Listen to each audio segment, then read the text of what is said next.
এই গাছটিকে চেনেন না,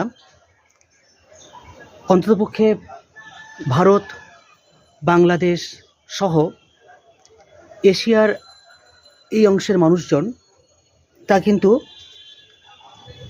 বিশ্বাস করা যায় না। চিনতে পারছেন?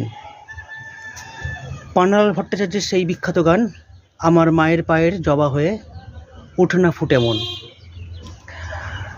শুধু জবা ফুল মায়ের পায়ে রাঙা হয় বা সৌন্দর্য জ্ঞাপন করে তেমনটা ঠিক নয়।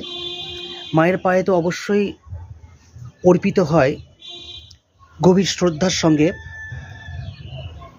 প্রত্যয়ের সঙ্গে, ভালোবাসায়, আবেগে, কিন্তু তার সাথে সাথে এর কিন্তু ঔষধি গুণও বেশ খানিকটা চমকে দেওয়ার মতো। ফুলটার নাম জবা ফুল। এই ফুলটা এর ঔষধি গুণের জন্য রীতিমতো বিখ্যাত। এই ফুল প্রথমত বলি, যাদের রক্তের আয়রনের পরিমাণ কম, শরীরে আয়রনের পরিমাণ কম, তারা যদি এই ফুল রাত্রিবেলা দুটো নিয়ে ভিজিয়ে রাখে এবং সকালে হালকা গরম করে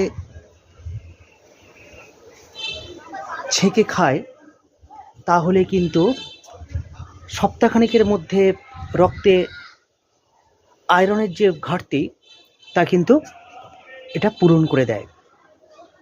এ তো গেল রক্তের ঘাটতি। দ্বিতীয়ত মারাত্মক একটা কাজ করে, যাদের চুল পড়ার সমস্যা আছে বা চুলের গোড়া বেশ দুর্বল, তাদের জন্য এটা অনবদ্য ওষুধ। কি করবেন আপনারা, বাজার চলতি যে কোনো তেল, যদি বাড়িতে তো যদি পান খুব ভালো হয় নারকেল তেল, তাহলে তার সাথে এই জবা ফুল এবং মেথি ভিজিয়ে রেখে ফুটিয়ে নিয়ে যদি ছেঁকে সেই তেলটি ব্যবহার করতে পারেন, তাহলে কিন্তু চুলের সমস্যার স্থায়ী সমাধান সম্ভব। এছাড়া